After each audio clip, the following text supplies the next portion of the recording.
नमस्कार। World news में आज पाकिस्तान के पूर्व प्रधानमंत्री इमरान खान क्या अब इस दुनिया में नहीं है? उन्हें जेल में ही मार दिया गया है। इमरान को लेकर पाकिस्तान में अफवाहें उड़ रही है कि सेना चीफ मुनीर के आदेश पर उन्हें जेल में फांसी दे दी गई है।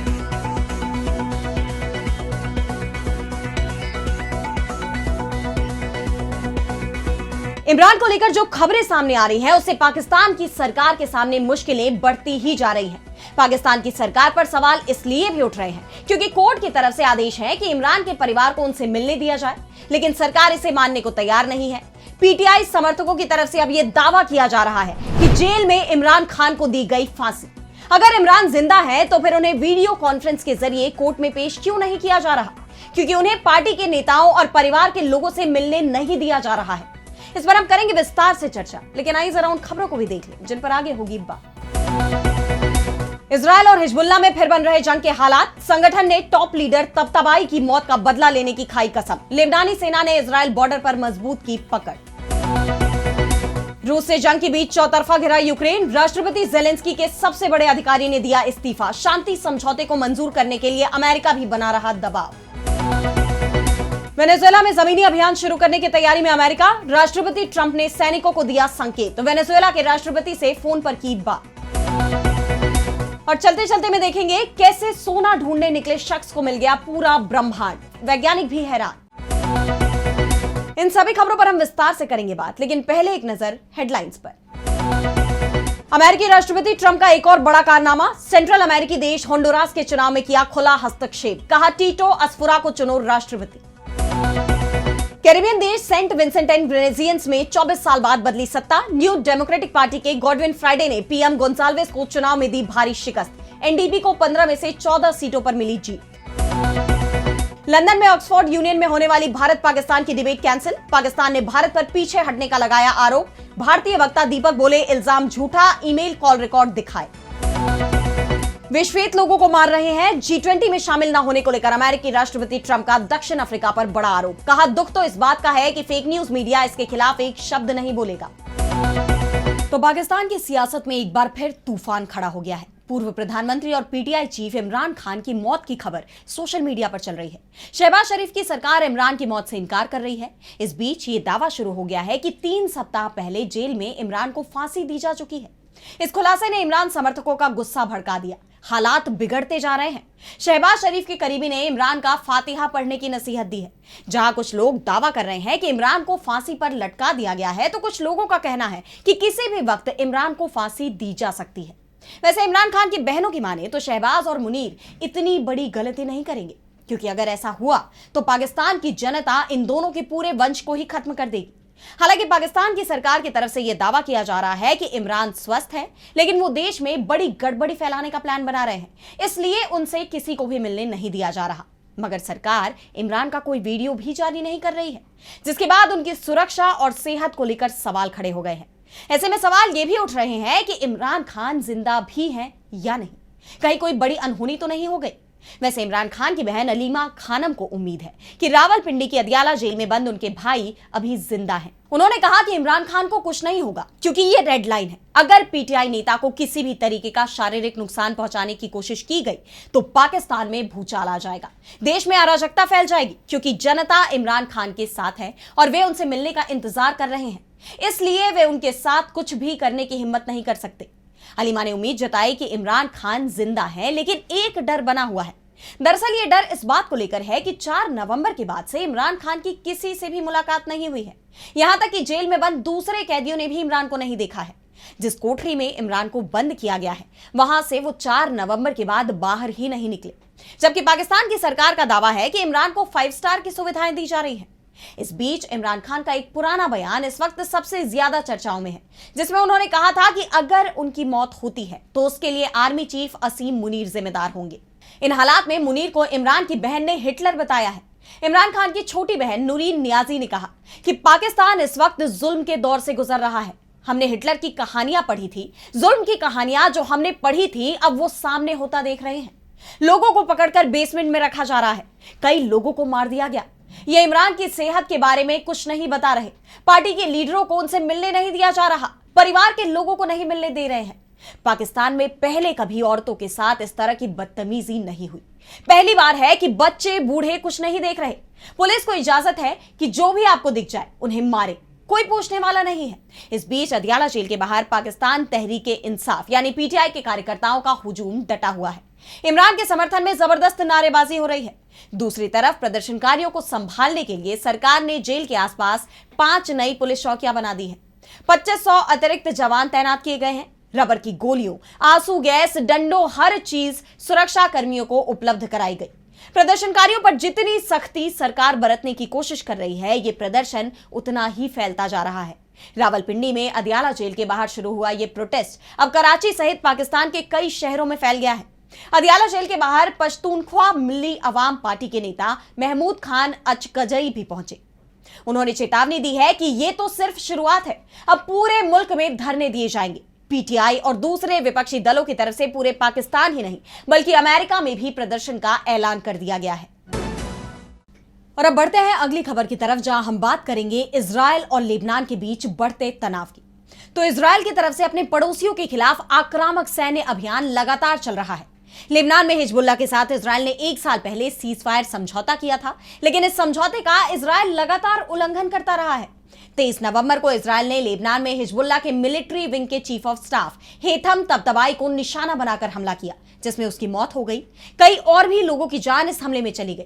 और अब इसे लेकर हिजबुल्लाह के चीफ नईम कासिम ने बड़ा ऐलान करते हुए इजरायल से बदला लेने की कसम खा ली है। हिजबुल्लाह चीफ ने अपने बयान में कहा कि हिजबुल्लाह के लड़ाके हेथम तबतबाई की मौत का बदला जरूर लेंगे। हिजबुल्लाह के पास अधिकार है कि वो जवाबी कार्रवाई करे। यह हिजबुल्लाह ही तय करेगा कि इजरायल से हेथम तबतबाई की मौत का बदला कब और कहां लेना है। कासिम ने इजरायल पर आरोप लगाया कि वो लेबनान की संप्रभुता का लगातार उल्लंघन कर रहा है। इजरायल लेबनान की नीतियों और उसकी अर्थव्यवस्था को कंट्रोल करना चाहता है। वो बार बार लेबनान पर हमला कर रहा है। इजरायल का हमला सिर्फ हिजबुल्लाह के खिलाफ नहीं है बल्कि पूरे लेबनान के खिलाफ है। अमेरिका और इजरायल की तरफ से हिजबुल्लाह के निरस्त्रीकरण की कोशिश हो रही है, लेकिन हिजबुल्लाह कभी भी सरेंडर नहीं करेगा, डटा रहेगा और अपना बचाव करेगा, ये उसने साफ कर दिया है। हिजबुल्लाह ने लेबनान में पूर्ण निरस्त्रीकरण पर तब तक चर्चा करने से इनकार किया है जब तक कि इजरायल अपने हमले बंद नहीं कर देता और युद्ध के दौरान कब्जा किए गए 5 पहाड़ी बिंदुओं से वापस नहीं हट जाता, जो अभी भी उसके कब्जे में है। हिजबुल्लाह ने साफ कर दिया है कि इजरायल के खिलाफ जंग जारी रहेगी। तो दूसरी तरफ लेबनानी सेना ने इजरायली सीमा से लगे क्षेत्रों में अपनी पकड़ मजबूत करनी शुरू कर दी है। लितानी नदी के दक्षिण और इजरायली सीमा के उत्तर में स्थित क्षेत्र में 10,000 सैनिकों की तैनाती कर दी गई है। ये वो जगह है जहां पहले हिजबुल्लाह की भारी उपस्थिति थी। हिजबुल्लाह ने भी इस बात को मान लिया है कि लितानी नदी के दक्षिण में उसकी कोई सशस्त्र उपस्थिति नहीं है। और अब अगली खबर में बात करते हैं रूस और यूक्रेन के बीच चल रही जंग की। तो वैसे तो ये जंग 4 साल से चल रही है। सीज फायर की कोशिश भी की गई, लेकिन रूस और यूक्रेन की अपनी अपनी शर्तों के चलते अभी तक सीज फायर नहीं हो पाया है। और अब सीज फायर की उम्मीद दिखाई देने लगी है और इसका कारण है अमेरिकी राष्ट्रपति डोनाल्ड ट्रंप का दबाव। ट्रंप रूस और यूक्रेन दोनों पर सीज फायर के लिए दबाव डाल रहे हैं। एक तरफ रूस के खिलाफ सख्त आर्थिक प्रतिबंध लगाए गए हैं, तो यूक्रेन को तो सीधे सीधे धमकी दी जा रही है कि या तो सीज फायर के लिए तैयार हो जाओ या फिर जंग लड़ते रहो। पिछले दिनों अमेरिका की तरफ से यूक्रेन के राष्ट्रपति जेलेंस्की को धमकी भरे अंदाज में मैसेज दिया गया था कि डोनाल्ड ट्रंप का प्रस्ताव नहीं माना तो जेल जाना पड़ सकता है। दरअसल जेलेंस्की के करीबियों पर भ्रष्टाचार के कई आरोप लगे हैं और इसके सबूत भी सामने आए हैं। दबाव में जेलेंस्की को अपने करीबी मंत्रियों को हटाना भी पड़ा है और अब जेलेंस्की के करीबी और चीफ ऑफ स्टाफ एंड्री यर्मक भ्रष्टाचार के मामले में बुरी तरह फंस गए हैं। दरअसल 2025 की शुरुआत में यूक्रेन की एंटी करप्शन एजेंसियों ने 800 करोड़ रुपए के भ्रष्टाचार का खुलासा किया था। इसी मामले को लेकर जेलेंस्की पहले ही 2 मंत्रियों को बर्खास्त कर चुके हैं। कई आरोपियों को गिरफ्तार भी किया गया है। राष्ट्रपति के एक पुराने बिजनेस पार्टनर तिमूर मिंडिच देश छोड़कर भाग चुके हैं और अब राष्ट्रपति के चीफ ऑफ स्टाफ एंड्री यर्माक के घर की तलाशी हुई है, जिसके बाद यर्माक को इस्तीफा देना पड़ा। इस मामले ने रूस के साथ जंग में उलझे यूक्रेन की स्थिति को और कमजोर कर दिया है, क्योंकि यर्माक ही अमेरिका और रूस के बीच पीस डील में यूक्रेन की तरफ से बातचीत कर रहे थे। ट्रंप प्रशासन की तरफ से तो पहले ही जेलेंस्की को चेतावनी दी जा रही थी कि इस मामले की छींटें जेलेंस्की के दामन को भी दागदार कर सकती हैं। जांच का दायरा बढ़ेगा तो जेलेंस्की को भी जेल जाना पड़ेगा और अमेरिका अब इस मुद्दे को भुनाने की कोशिश में जुट गया है। जेलेंस्की पर अब पीस डील को लेकर दबाव बढ़ाया जा रहा है। अभी तक वो ट्रंप के प्रस्ताव को मंजूरी देने के लिए तैयार नहीं दिख रहे थे। ट्रंप के प्लान पर और बातचीत करना चाहते थे। उनका एक बयान भी सामने आया है जिसमें जेलेंस्की ने कहा है कि हम जेनेवा में तय किए गए बिंदुओं को आगे बढ़ाकर एक ऐसी रणनीति तैयार कर रहे हैं जो शांति और सुरक्षा गारंटी का आधार बने। तो दूसरी तरफ रूस ने ट्रंप के प्रस्ताव को पुराने प्रस्तावों से अच्छा बताया है। रूस को ट्रंप का प्रस्ताव मिल चुका है। यह वही 28 बिंदुओं वाली योजना है जिस पर 23 नवंबर को अमेरिका और यूक्रेन के प्रतिनिधिमंडलों के बीच गहन चर्चा हुई थी। रूसी राष्ट्रपति के प्रेस सचिव दिमित्री पेस्कोव ने बताया कि इस प्रस्ताव को लेकर अगले सप्ताह मॉस्को में अमेरिका और रूस के प्रतिनिधियों के बीच बातचीत होगी। पेस्कोव ने कहा कि हम यूक्रेन संघर्ष के समाधान पर बातचीत के लिए प्रतिबद्ध हैं, लेकिन इसे सार्वजनिक बहस का विषय नहीं बनाना चाहते। इसलिए जो भी कुछ होगा उसके बारे में आधिकारिक चैनलों के जरिए ही बताया जाएगा। और अब अगली खबर में बात करेंगे अमेरिका और वेनेजुएला के रिश्तों की। तो अमेरिकी राष्ट्रपति डोनाल्ड ट्रंप वेनेजुएला को लेकर सख्त रुख अख्तियार किए हुए हैं। वहीं वेनेजुएला भी पूरी ताकत से अमेरिका को जवाब दे रहा है। आप जानते हैं कि दोनों देशों में कभी भी जंग छिड़ सकती है। अमेरिका ने तो कैरिबियन सी में अपने युद्धपोत भी तैनात कर दिए हैं। उधर वेनेजुएला के बॉर्डर्स पर सैनिकों की हथियारों की पूरी खेप पहुंच गई है। और इन सब हलचल के बीच अब अमेरिकी राष्ट्रपति डोनाल्ड ट्रंप ने यह साफ कर दिया है कि अब वो वेनेजुएला के खिलाफ अपने अभियान को एक कदम और आगे बढ़ाने जा रहे हैं। अभी तक समुद्र में जहाजों को निशाना बनाया जा रहा था, लेकिन अब अमेरिका वेनेजुएला की जमीन पर हमला करने की तैयारी में है। अमेरिकी राष्ट्रपति डोनाल्ड ट्रंप ने थैंक्स गिविंग के मौके पर सैन्य सदस्यों से कहा कि हाल के हफ्तों में आप वेनेजुएला के ड्रग तस्करों को रोकने के लिए काम कर रहे हैं, जिनकी संख्या वहां बहुत ज्यादा है। बेशक अब समुद्र के रास्ते बहुत तस्कर नहीं आ रहे हैं। आपने शायद गौर किया होगा कि लोग समुद्र के रास्ते सामान पहुंचाना नहीं चाहते, लेकिन अब हम उन्हें जमीन के रास्ते भी रोकना शुरू कर देंगे। जमीन से सामान पहुंचाना आसान है, लेकिन अब ये नया अभियान भी बहुत जल्द शुरू होने वाला है। हम उन्हें चेतावनी देते हैं कि हमारे देश में जहर भेजना बंद करें। यानी ट्रंप बहुत जल्द वेनेजुएला के खिलाफ आर पार की लड़ाई शुरू कर सकते हैं। दरअसल अमेरिकी राष्ट्रपति का दावा है कि वेनेजुएला से बड़े पैमाने पर ड्रग तस्कर अमेरिका में अपनी गतिविधियों को अंजाम दे रहे हैं और इन्हें वेनेजुएला के राष्ट्रपति निकोलस मादुरो का समर्थन मिला हुआ है, जिसके खिलाफ ट्रंप ने अपना यह समुद्री अभियान शुरू किया। लेकिन चर्चा तो यह भी है कि ड्रग कार्टेल को खत्म करना बस बहाना है। हकीकत में ट्रंप वेनेजुएला में मादुरो की सरकार बदलना चाहते हैं, वहां अपनी पसंद की सरकार बनाना चाहते हैं, जिसके लिए यह पूरा ड्रामा किया जा रहा है। मादुरो ने ट्रंप के एक्शंस को उनके देश की संप्रभुता पर हमला बताते हुए कड़ा जवाब देने की कसम खाई है। ऐसे में आशंका जताई जा रही है कि जल्दी ही दोनों देशों में बड़ी जंग छिड़ सकती है। इस बीच खबर यह भी आ रही है कि अमेरिकी राष्ट्रपति ने मादुरो से फोन पर बात की है। अमेरिकी अखबार द न्यूयॉर्क टाइम्स ने यह जानकारी दी। दोनों नेताओं ने संभावित बैठक पर चर्चा की है। हालांकि इसे लेकर अभी कोई योजना तय नहीं हुई, लेकिन अगर ऐसा होता है तो ये अमेरिकी राष्ट्रपति डोनाल्ड ट्रंप और वेनेजुएला के राष्ट्रपति निकोलस मादुरो के बीच पहली आमने सामने की बैठक होगी। अब देखना यह होगा कि अमेरिका और वेनेजुएला जंग की तरफ आगे बढ़ते हैं या बातचीत से यह तनाव कम करने की कोशिशों की तरफ। और अब चलते चलते मैं बात करेंगे कैसे सोना ढूंढने निकले शख्स को मिल गया पूरा ब्रह्मांड। तो कुबेर के खजाने के बारे में तो सबने सुना है। सोना का नाम सुनते ही हर आदमी की आंखें सोने की तरह चमचमा उठती है। सोने को संपन्नता की पहचान के तौर पर देखा जाता है।